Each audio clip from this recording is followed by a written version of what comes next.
Alors j'aimerais qu'on lise dans Jean au chapitre 8. Jean au chapitre 8.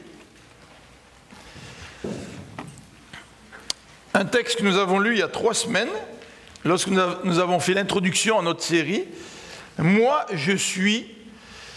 Le chapitre 8 nous présente donc cette parole de Jésus, moi je suis. Et non seulement le chapitre 8 nous présente cette expression, mais le chapitre 8 nous parle aussi de Jésus qui est la lumière. Nous retrouvons donc dans le chapitre 8 l'expression « moi je suis » à la fin du chapitre lorsqu'il dit « avant qu'Abraham était, moi je suis ». Mais nous retrouvons aussi dans ce chapitre 8 la deuxième parole de Jésus qui est suivie d'un qualificatif. Jésus dit « moi je suis la lumière du monde ». Alors je vous invite donc à lire à partir du chapitre 8 de Jean, à partir du verset 12.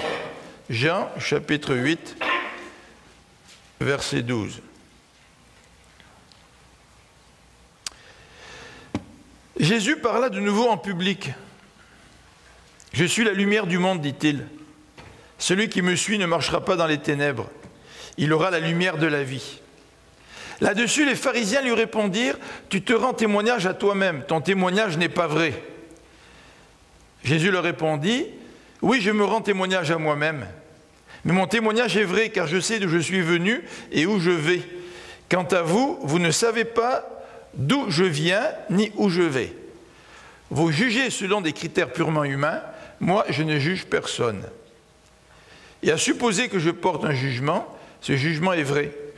Car je ne suis pas seul pour juger, mais avec moi il y a aussi le Père qui m'a envoyé. Le témoignage commun de 2 personnes n'est-il pas vrai? C'est ce qui est écrit dans votre loi. Eh bien moi, je suis mon propre témoin. Et le Père qui m'a envoyé me rend aussi témoignage. Mais où est-il ton Père? S'exclamèrent-ils.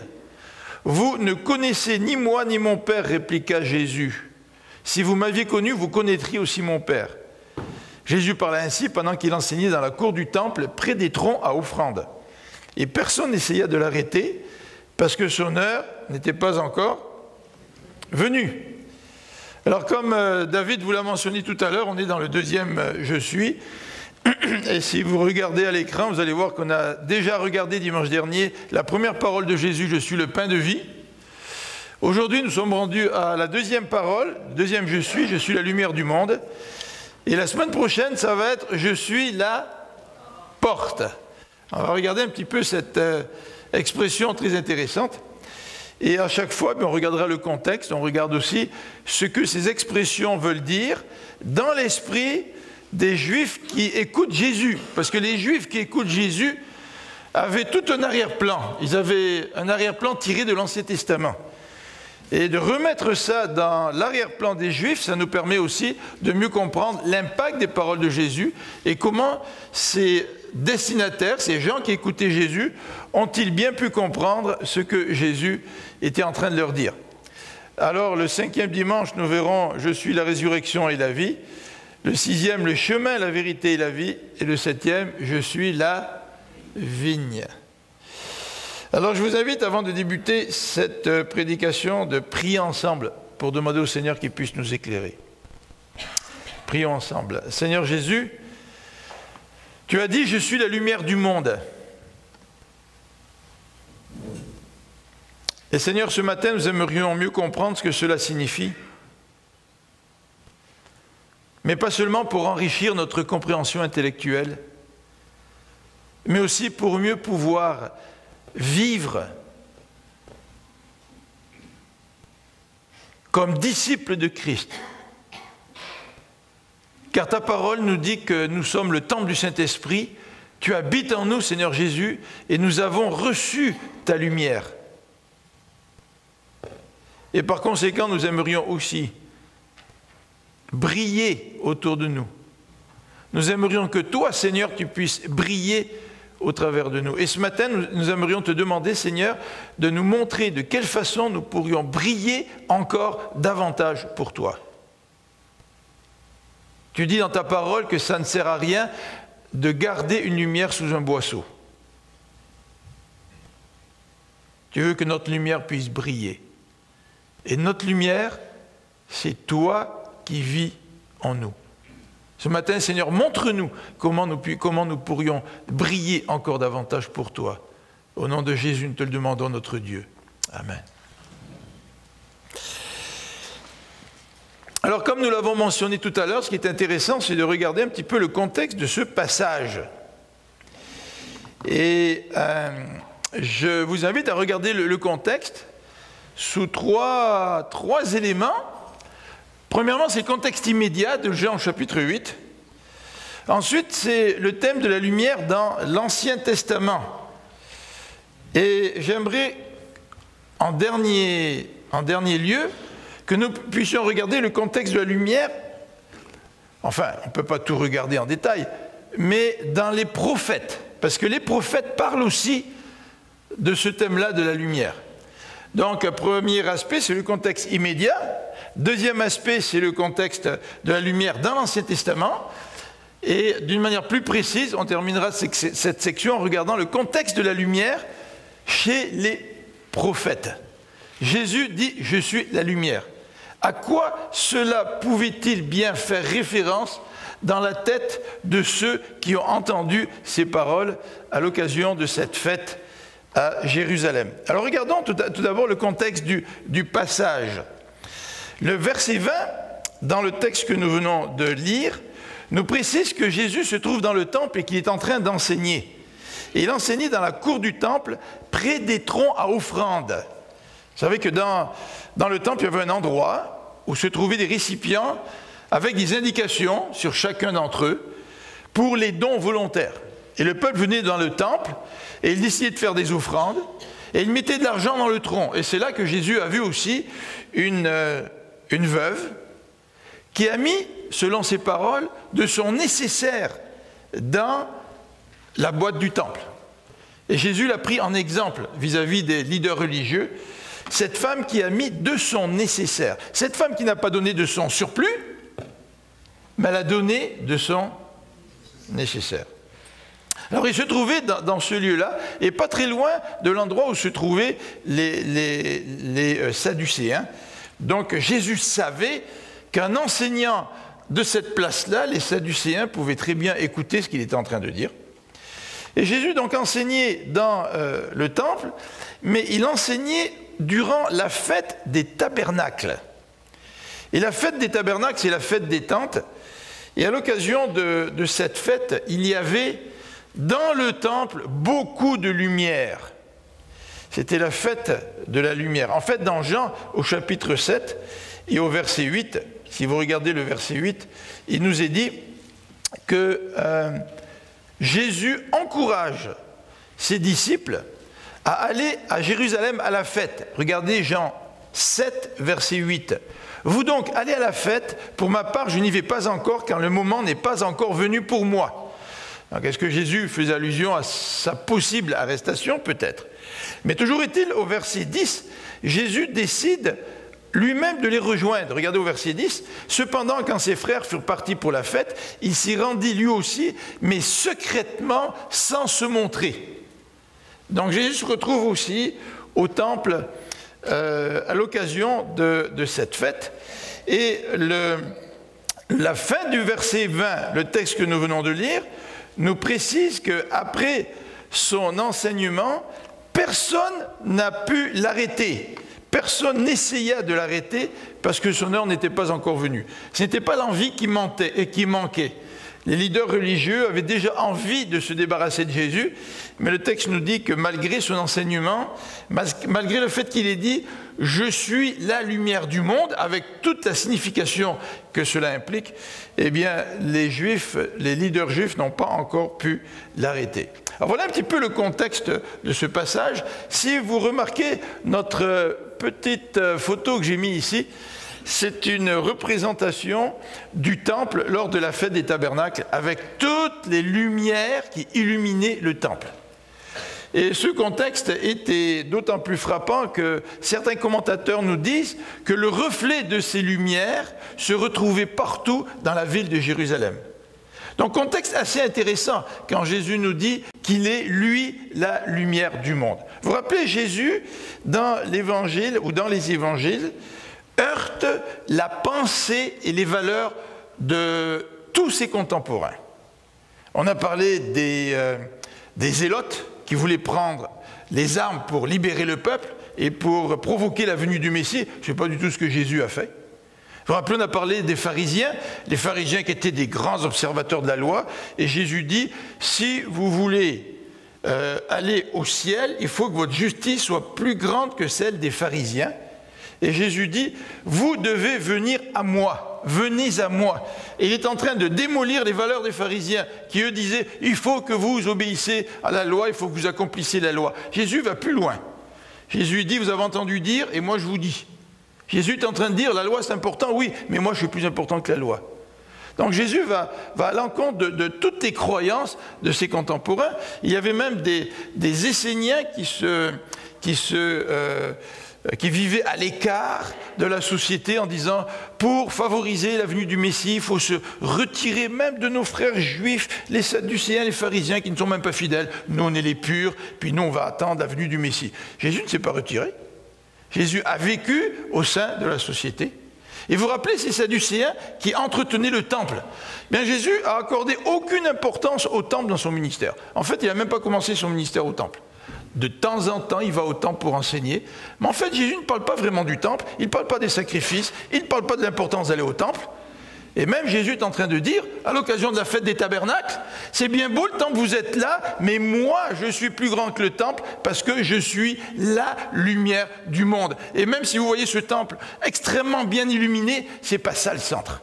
Et pour les Juifs, le temple, c'était le centre. Et Jésus est en train de tout bouleverser en disant, c'est moi qui suis la lumière du monde. Alors à quoi Jésus faisait-il allusion quand il parle de la lumière du monde? Eh bien, regardons un petit peu cette lumière dans l'Ancien Testament. Et pour aller un petit peu plus vite, j'ai écrit à l'écran quelques versets pour nous, en tout cas pour la première partie de notre présentation. La deuxième partie, ce sera plutôt dans le Nouveau Testament. Mais pour la première partie, voilà quelques versets. Le premier verset auquel nous pouvons penser lorsqu'on parle de lumière, c'est l'épisode dans le désert. Alors que le peuple est conduit par une lumière, une nuée la journée et une colonne de feu la nuit. C'est très intéressant, hein?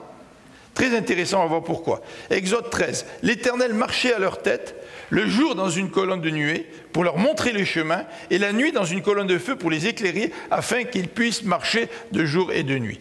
C'est intéressant.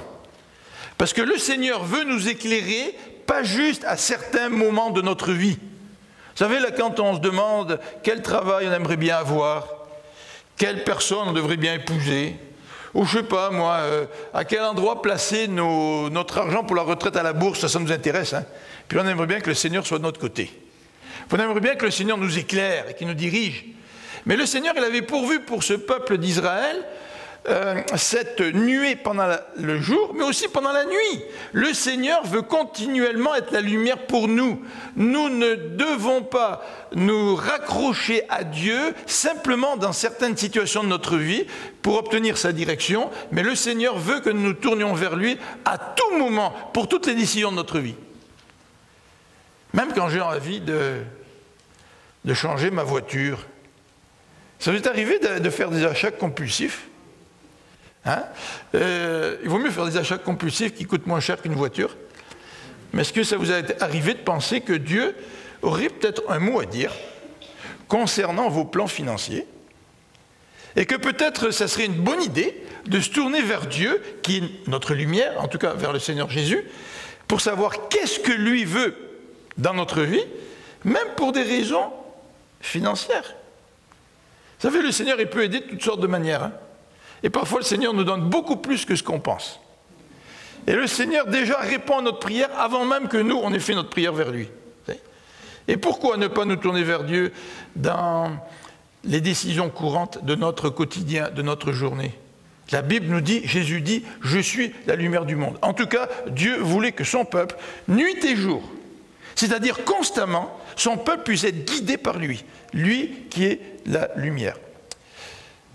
Après le livre d'Exode, nous avons un autre passage dans les psaumes qui nous rappelle que Dieu est lumière.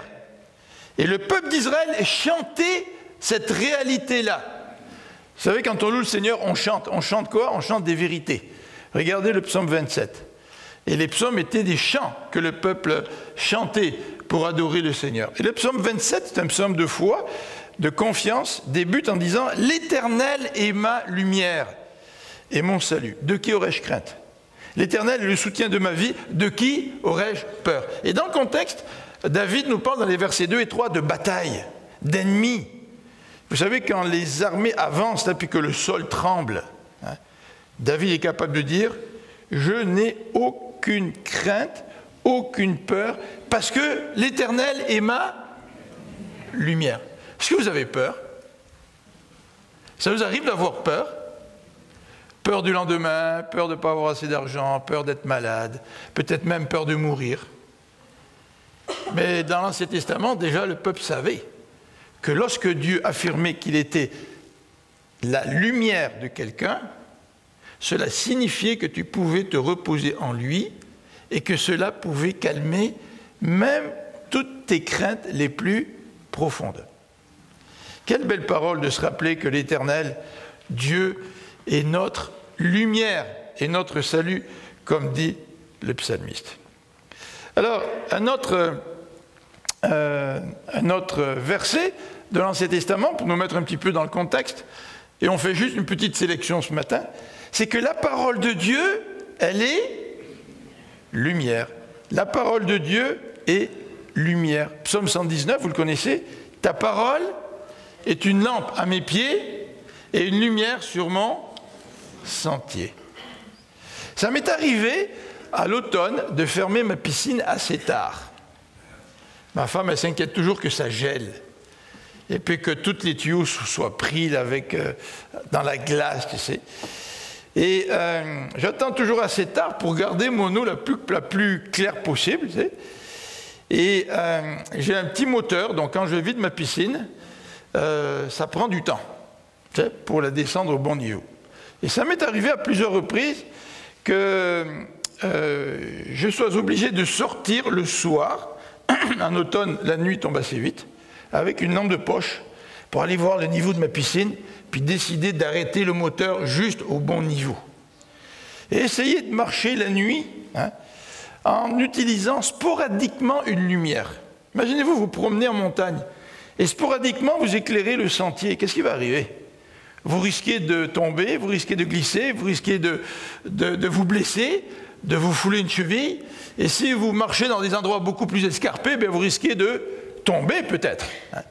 Et ici, le texte nous dit « Ta parole est une lampe à mes pieds, une lumière sur mon sentier. » C'est-à-dire que si je me fie à la parole de Dieu va être une lumière constante sur mon sentier, une lumière constante dans ma vie.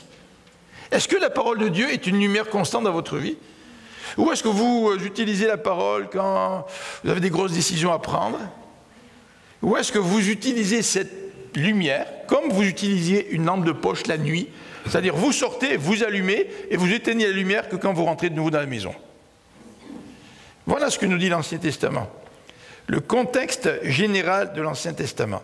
Mais j'aimerais regarder maintenant un contexte un petit peu plus particulier, que l'on connaît peut-être un petit peu moins. C'est le contexte de la lumière, toujours dans l'Ancien Testament, mais dans les livres prophétiques. Alors, ce qui est intéressant, c'est que dans certains passages, et là vous allez voir un gros passage qu'on n'expliquera pas ce matin, parce qu'il y aurait beaucoup de choses à dire là-dessus, mais qui nous parle de la lumière dans les livres prophétiques.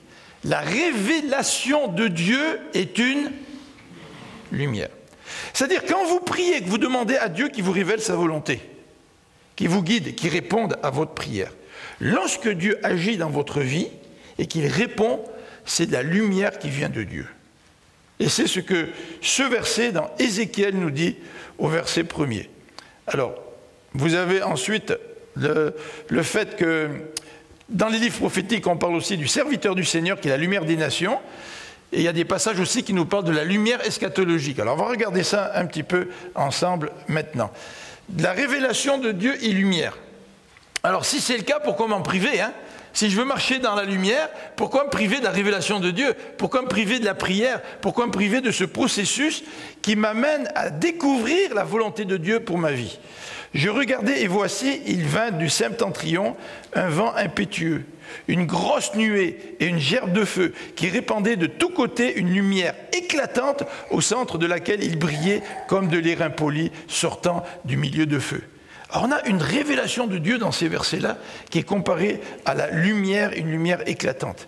Et l'aspect de ces animaux ressemblait à des chardons de feu ardent. C'était comme l'aspect des flambeaux. Et ce feu circulait entre les animaux. Il jetait une lumière éclatante et il en sortait des éclairs. Alors on a une vision que le prophète a, une vision qui vient de Dieu. Et cette révélation de Dieu est comparée à une lumière. Ce n'est pas simplement la révélation de Dieu qui est lumière.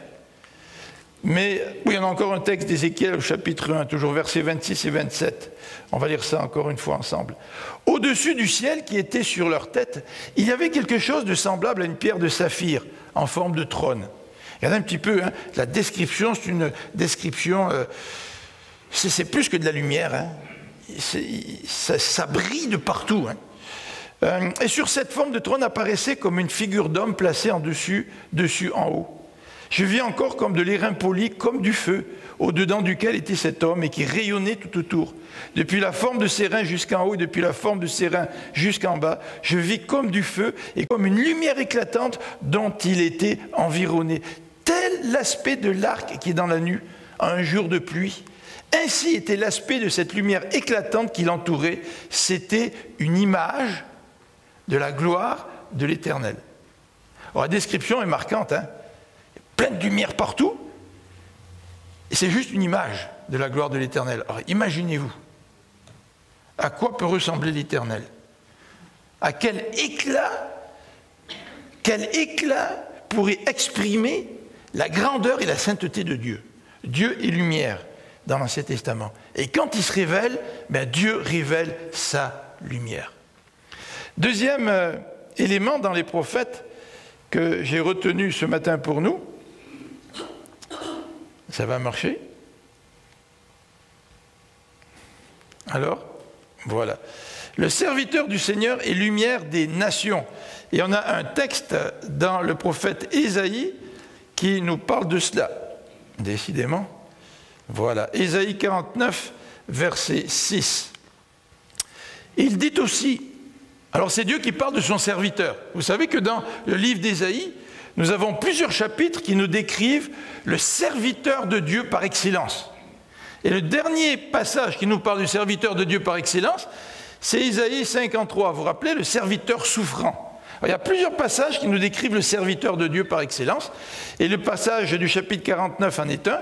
Et il dit aussi, tu ne seras pas seulement mon serviteur pour rétablir les tribus de Jacob et ramener ce que j'ai préservé du peuple d'Israël, car je t'établirai, toi mon serviteur, pour être la lumière des nations, afin que mon salut parvienne aux extrémités de la terre.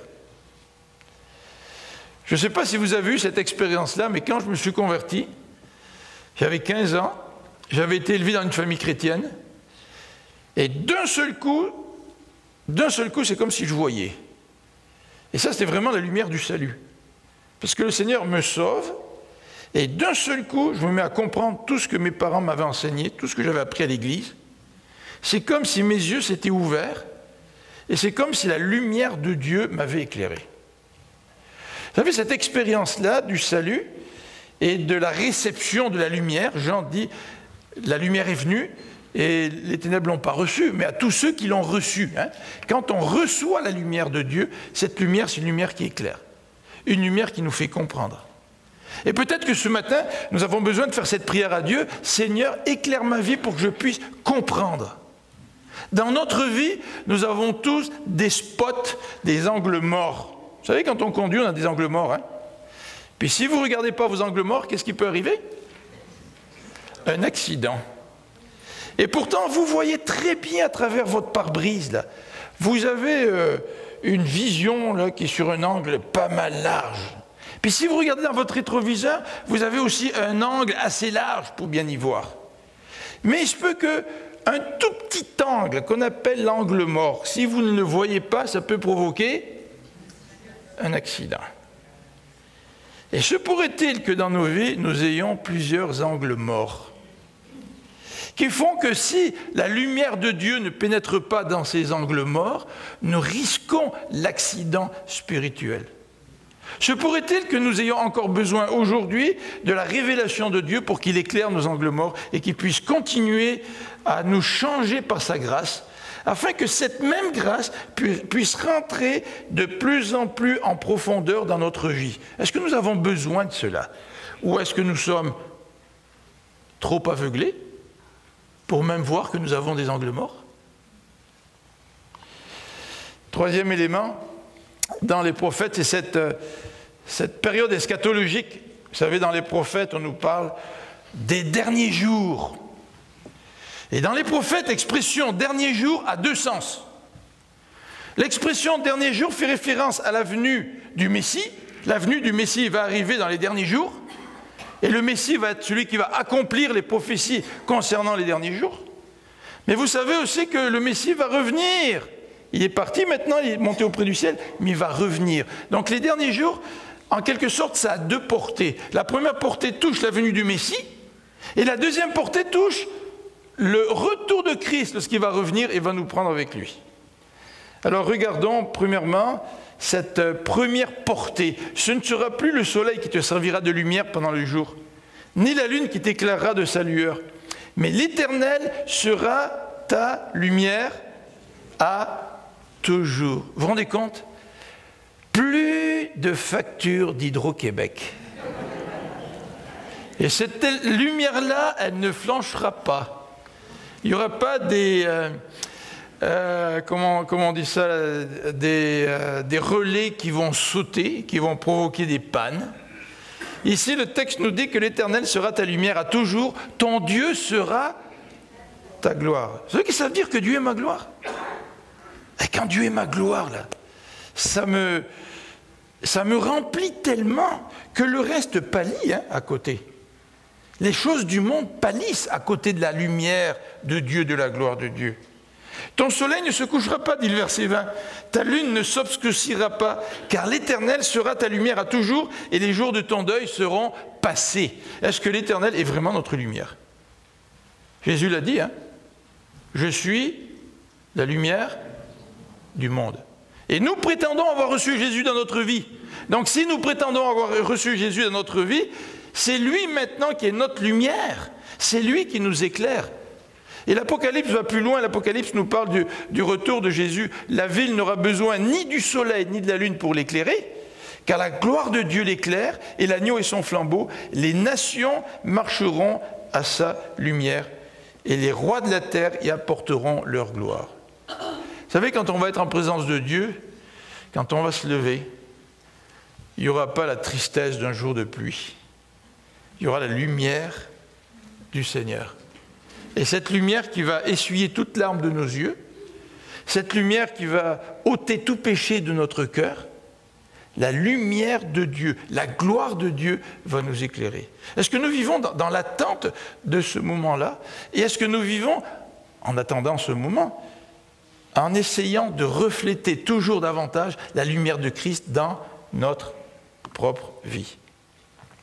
On va regarder rapidement maintenant le contexte de ce passage dans l'enseignement de Jean.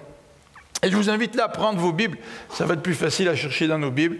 On va regarder tout d'abord la présentation de la lumière. Vous savez que le passage par excellence qui nous présente la lumière, c'est Jean au chapitre 1er. Alors je vous invite à regarder Jean au chapitre 1er, et nous allons passer un petit peu plus rapidement sur ces quelques versets. Mais Jean, au chapitre 1er, verset 4, nous dit « En lui », c'est-à-dire la personne dont on parle, qu'on appelle la parole de Dieu. Cette parole de Dieu qui était avec Dieu, qui était lui-même Dieu. Cette parole était Dieu. Tout a été créé par elle. En lui, ça c'est la version de la Bible du Semeur, en lui résidait la vie, et cette vie était la lumière des hommes. Cette vie était la lumière des hommes. Quand Jésus dit « Je suis la lumière du monde », ça veut dire que Jésus dit « Je suis la vie ». Ça veut dire que si tu ne reçois pas la lumière, tu es mort, tu ne reçois pas la vie. Recevoir Jésus, c'est recevoir la vie. C'est recevoir la lumière du monde. Et le verset 5 de ce même passage nous précise que les ténèbres ne l'ont pas reçu. La lumière brille dans les ténèbres et les ténèbres ne l'ont pas reçu. Alors, dans la version que j'ai ce matin, la Bible du Semeur, on a traduit ça un petit peu différemment. Écoutez la traduction. La lumière brille dans les ténèbres et les ténèbres ne l'ont pas étouffée. Intéressant. Alors, je suis allé voir dans l'original, je me suis dit, tiens, est-ce qu'il y a quelque chose d'intéressant là-dedans? Et c'est vrai que dans l'original, le terme employé, c'est un terme que l'on pourrait traduire comme ceci. Et les ténèbres ne l'ont pas saisi. C'est-à-dire que même si les ténèbres veulent saisir la lumière pour s'en emparer, les ténèbres ne peuvent pas vaincre la lumière. La lumière, c'est elle qui est vainqueur des ténèbres. La lumière brille dans les ténèbres et les ténèbres ne l'ont pas étouffée, ne l'ont pas saisie. Verset 7 et verset 8, nous voyons cet exemple de Jean-Baptiste qui est venu pour rendre témoignage à la lumière. Regardez au verset 7, il vint pour être un témoin de la lumière afin que tous les hommes croient par lui. Il n'était pas lui-même la lumière, mais sa mission était d'être le témoin de la lumière. Vous vous rappelez Jean-Baptiste, quand ses disciples étaient là, qu'il voit passer Jésus, il dit « Voici l'agneau de Dieu qui ôte les péchés du monde. » Mais voyons Jean-Baptiste, pourquoi tu veux que tes disciples aillent suivre Jésus là? Tu pourrais au moins en garder pour toi, tu sais. Vous vous rappelez ce que Jean-Baptiste a dit? Je ne suis même pas digne de délier les courroies de ses chaussures. Il faut que lui, il croisse et que moi, je diminue. Si Christ est la lumière du monde, tout comme Jean-Baptiste, nous sommes appelés à être, nous aussi, la lumière du monde, parce que Christ vit à travers nous et Dieu nous appelle à faire en sorte que ce Christ puisse grandir en nous et que nous puissions diminuer. Est-ce que c'est le cas aujourd'hui dans notre vie? L'œuvre de la lumière. Jean nous parle de cette œuvre de la lumière et il nous dit que cette lumière, au verset 9, éclaire tout homme. Voyez-vous, celle-ci est la véritable lumière, celle qui, en venant dans le monde, éclaire tout homme. C'est intéressant, hein? Ça ne veut pas dire, parce que Christ est la lumière qui éclaire tout homme, que tout homme va accepter la lumière, malheureusement. Mais la portée du ministère de Jésus, c'est une portée immense. Jésus est la lumière du monde, elle éclaire tout homme. Regardez au chapitre 11. Au chapitre 11 de Jean, Jean va préciser que cette lumière, elle éclaire notre marche. Alors on l'a déjà vu dans l'Ancien Testament, on le revoit dans le Nouveau Testament au verset 9 et 10, où il nous est dit si l'on marche pendant qu'il fait jour, on ne bute pas contre les obstacles parce qu'on voit clair. Mais si l'on marche de nuit, on trébuche parce qu'il n'y a pas de lumière. La lumière, qu'est-ce qu'elle fait? La lumière, elle éclaire la marche. Si tu n'as pas envie de consulter Christ dans ta vie, c'est parce que tu n'as pas envie d'être dirigé par le Seigneur. Ça veut dire que tu veux prendre tes décisions toi-même. Ça veut dire que tu as tes propres objectifs, tes objectifs personnels, tu prends les décisions, puis après tu pries Dieu pour que Dieu soit dans tes décisions. Mettre la lumière, ce n'est pas prendre des décisions pour nous-mêmes, en fonction de nous-mêmes, par notre propre autorité, et ensuite demander au Seigneur qu'il nous bénisse. Mais si nous voulons être la lumière, eh bien c'est d'accepter de venir à Christ et de lui dire « Seigneur, quelle décision tu veux que je prenne dans ma vie ?» Et que ça soit lui qui soit ta lumière, qui éclaire ta marche. Au chapitre 12, au verset 46, nous avons un autre passage qui nous dit que la lumière nous sort des ténèbres. Alors vous allez dire, mais c'est pas très subtil. C'est vrai que quand on a une bonne lumière, ça nous sort des ténèbres. Près de chez nous, à un moment donné, ils ont tourné un film. Alors ils avaient toutes sortes d'équipements, puis des gros spots pour la nuit. Puis la maison était très très bien éclairée comme en plein jour. Et c'est vrai que la lumière nous sort des ténèbres. Mais c'est intéressant parce que la lumière ne nous fait pas simplement voir quelque chose très très bien. Parce que moi je peux rester dans les ténèbres et voir ce que la lumière éclaire. Mais la lumière, quand elle vient dans ma vie, elle me sort des ténèbres et elle m'amène dans la lumière. Parfois, on n'aime pas ça, être amené dans la lumière, hein, parce que c'est là que nous sommes dévoilés. Toutes les pensées de notre cœur, toutes nos mauvaises actions, nos mauvaises motivations. Lorsque nous venons au Seigneur qui, lui, est la lumière, eh bien, il prend les ténèbres de notre cœur et puis il nous sort de ces ténèbres. Est-ce que nous avons envie de sortir de nos ténèbres? Alors malheureusement, eh bien, comme vous l'avez certainement vu dans le chapitre 8, il existe plusieurs réactions face à la lumière. Et la première réaction, on la trouve au chapitre 3 de Jean. Et je vous invite à regarder au chapitre 3 de Jean et au verset 19. Jean, chapitre 3, verset 19. Et voici en quoi consiste sa condamnation. C'est que la lumière est venue dans le monde, mais les hommes lui ont préféré les ténèbres, parce que leurs actes sont mauvais. En effet, celui qui fait le mal déteste la lumière, et il se garde bien de venir à la lumière de peur que ses mauvaises actions ne soient révélées. Ah oui, mais ça parle des non-chrétiens, tu sais. Ça ne me touche pas, ça ne me concerne pas. Parce que ça se pourrait que nous aussi, dans notre vie, il y ait des zones de ténèbres et que nous aimerions conserver. Nous aimerions que le faisceau lumineux du Seigneur puisse se détourner ailleurs. Nous ne voulons pas accepter notre propre péché. Nous ne voulons pas renoncer à nos actes mauvais. Se pourrait-il que même si nous sommes chrétiens, le faisceau de lumière du Seigneur a besoin d'éclairer certains domaines en particulier de notre vie pour que nous soyons délivrés des ténèbres afin que nous puissions marcher dans la lumière. Alors le chapitre 3 nous dit que ces hommes ont préféré les ténèbres parce qu'ils étaient pécheurs. Et dans le contexte du Nouveau Testament, nous connaissons la haine des Juifs, des leaders religieux envers Jésus.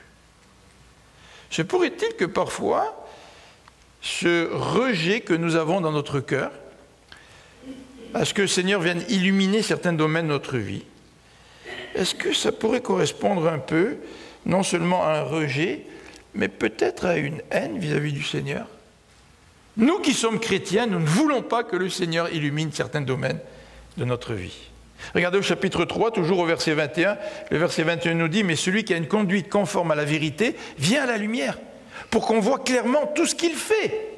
Il l'accomplit dans la communion avec Dieu. » S'il y a des domaines de notre vie qu'on ne voudrait pas, qu'on voudrait garder secret et qu'on ne veut pas communiquer à d'autres, c'est probablement parce que nous aimons trop cette zone ombragée dans nos cœurs. Vous savez, quand on est chrétien, là, nous devrions pouvoir nous ouvrir, premièrement vis-à-vis de notre conjointe, sans essayer de cacher des choses. Nous devrions pouvoir nous ouvrir vis-à-vis des frères et des sœurs, sans nécessairement cacher des choses. Pourquoi? Parce que si tu aimes la vérité, tu viens à la lumière, pour que tout le monde puisse voir tout ce que tu fais. Est-ce que ce matin, on aimerait ça, venir devant et puis que tous les autres frères et sœurs voient tout ce qu'on a fait durant la semaine? Est-ce qu'on serait fiers de cela? Est-ce qu'on serait rayonnant? Regardez au chapitre 12, verset 36. Chapitre 12, verset 36 nous décrit une autre réaction face à la lumière.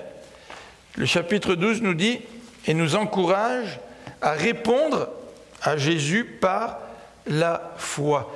Tant que vous avez la lumière, croyez en la lumière afin de devenir vous-même des enfants de lumière. Vous savez, quand on accepte Jésus dans notre vie, la Bible nous dit qu'on devient enfant de Dieu. Hein? Donc si j'accepte la lumière de Christ dans ma vie, je vais devenir un enfant de lumière. Et je ne serai plus en train de vivre dans les ténèbres. Hier, on était au mariage, et puis à la même table, je vous ai montré une photo de Mélodie, puis Mathieu, mais il y avait aussi Vincent puis Nathalie. Puis Vincent nous parlait un petit peu des réclamations suite à des accidents.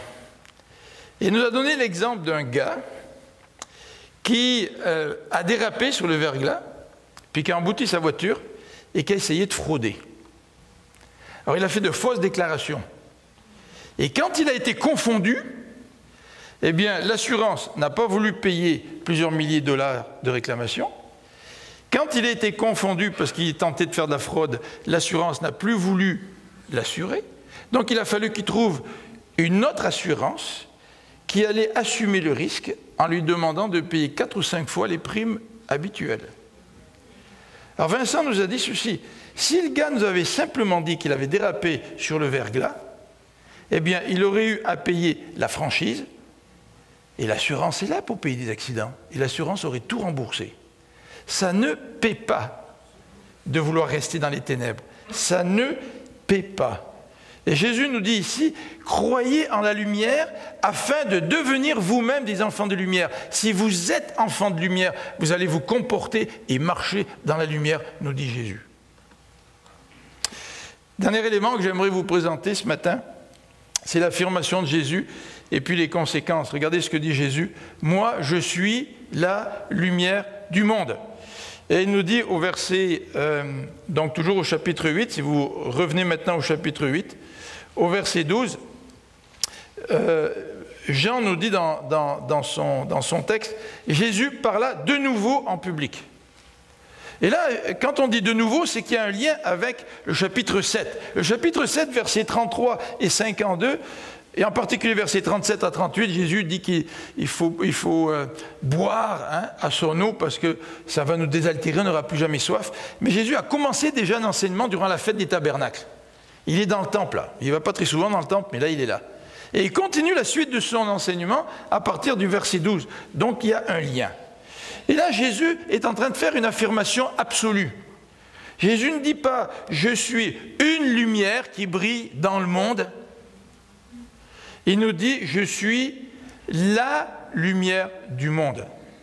Et les hommes ont beaucoup de difficultés à accepter cette affirmation absolue de Jésus. Quand Jésus dit un peu plus loin « je suis le chemin, la vérité et la vie », les êtres humains ont beaucoup de problèmes avec ça.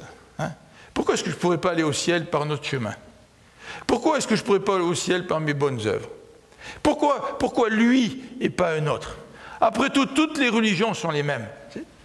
Mais Jésus n'est pas en train d'enseigner cela. Jésus est en train de dire « je suis la lumière avec un L majuscule ». Il n'y a pas d'autre lumière. En fait, si tu veux devenir un enfant de lumière, il faut que tu passes par Jésus. C'est le seul qui peut venir dans ta vie et faire de toi un enfant de Dieu et faire de toi un enfant de lumière. Et non seulement c'est une affirmation absolue, mais la portée de cette affirmation est incroyable. C'est le monde. Le monde. Ces paroles ne concernaient pas seulement les contemporains de Jésus. On pourrait lire les évangiles en disant « ouais, ça c'était pour eux, tu sais ». Mais ce n'est pas pour nous aujourd'hui. Quand Jésus dit « je suis la lumière du monde », ça s'applique aussi aujourd'hui. Et nous pouvons nous aussi recevoir cette lumière et devenir enfants de lumière. Alors, je ne peux pas passer outre la réaction des Juifs là, qui s'opposent. Regardez au verset 13. Là-dessus, les pharisiens lui répondirent « Tu te rends témoignage à toi-même ». En quelque sorte, les pharisiens essaient de coincer Jésus. Parce au chapitre 5, verset 31, Jésus dit qu'on ne peut pas rendre témoignage par soi-même parce qu'on est tout seul. Alors les pharisiens essaient de coincer Jésus en utilisant ses propres paroles, en lui disant bah, « ton témoignage n'est pas vrai ». Et Jésus va répondre en disant « voilà pourquoi mon témoignage est vrai. Voilà pourquoi quand je dis « je suis la lumière du monde », c'est vrai. » Et Jésus va dire au verset 14, regardez le verset 14, Jésus répondit « oui, je me rends témoignage à moi-même, mais mon témoignage est vrai, car je sais d'où je viens et je sais où je vais, et vous ne le savez pas. » Jésus vient de Dieu, et Jésus retourne à Dieu. Et c'est pour cela que son témoignage est vrai. Dieu, Jésus est Dieu. Et non seulement Jésus est Dieu, mais au verset 17 et 18, le texte dit « le témoignage commun de deux personnes n'est-il pas vrai ?» C'est ce qui est écrit dans la loi. Eh bien moi, je suis mon propre témoin et le Père qui m'a envoyé me rend aussi témoignage. Un deuxième témoin, en entendant le troisième témoin, qui est le troisième témoin dans Jean 14, 15 et 16, le Saint-Esprit. Le témoignage de Jésus est vrai. Je suis la lumière du monde. On va terminer avec 3 passages. Parce que Jésus nous dit dans ce verset 12, il nous dit « Je suis la lumière du monde », mais il précise « Celui qui me suit ne marchera pas dans les ténèbres ». Tu ne suis pas Christ parce que tu viens à l'église. Tu ne suis pas Christ parce que tu as été baptisé. Tu suis Christ parce que tu ne marches pas dans les ténèbres. Tu es quelqu'un foncièrement d'honnête parce que tu suis le Christ. Regardons quelques versets qui nous parlent de cette description du disciple qui suit la lumière du monde, qui suit le Christ. La première se trouve dans Matthieu au chapitre 8. Je vais toutes les mettre à l'écran. Matthieu chapitre 8. Et on va terminer avec la lecture de ces 3 passages. Matthieu chapitre 8, verset 18.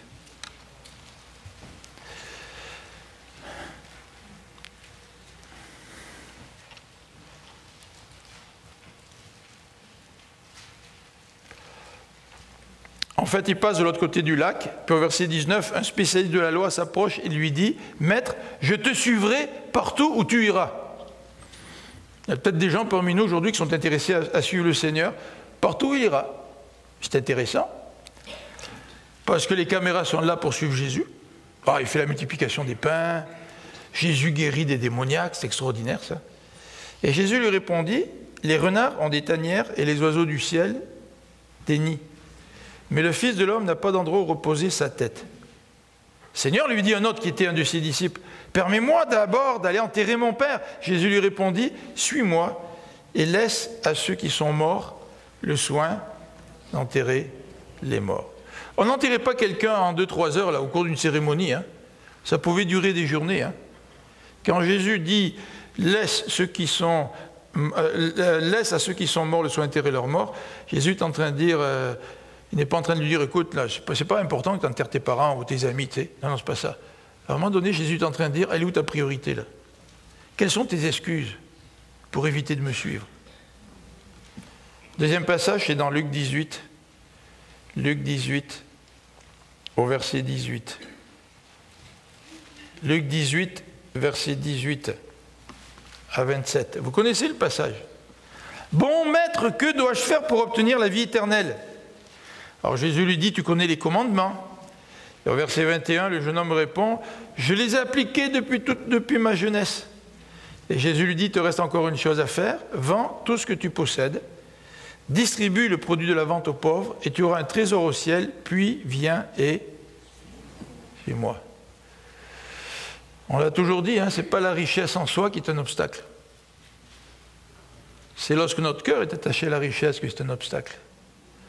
Tu veux être un disciple du Seigneur? Je suis la lumière du monde, dit Jésus. Et c'est celui qui me suit qui est mon disciple, celui qui suit la lumière.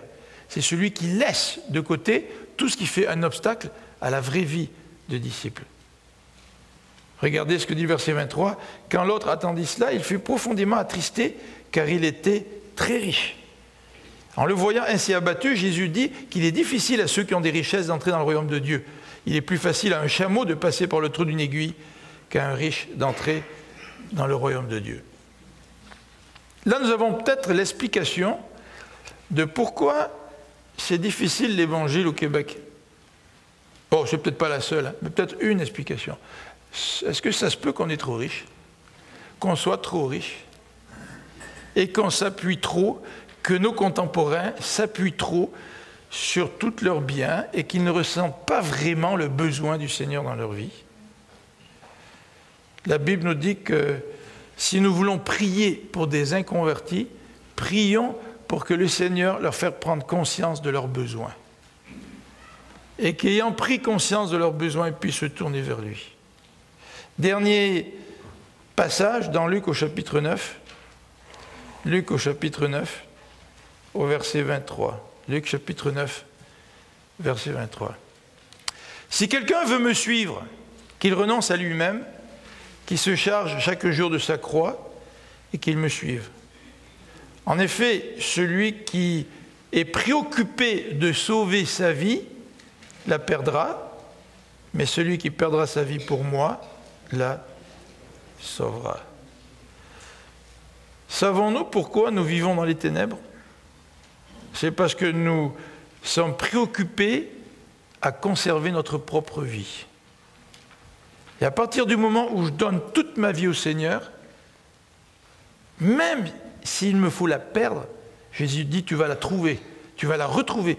Et à partir du moment où je donne toute ma vie au Seigneur, je laisse la place dans mon cœur pour que lui puisse y habiter et que je sois vraiment cet enfant de lumière auquel il appelle chacun de ses enfants. On va prier ensemble.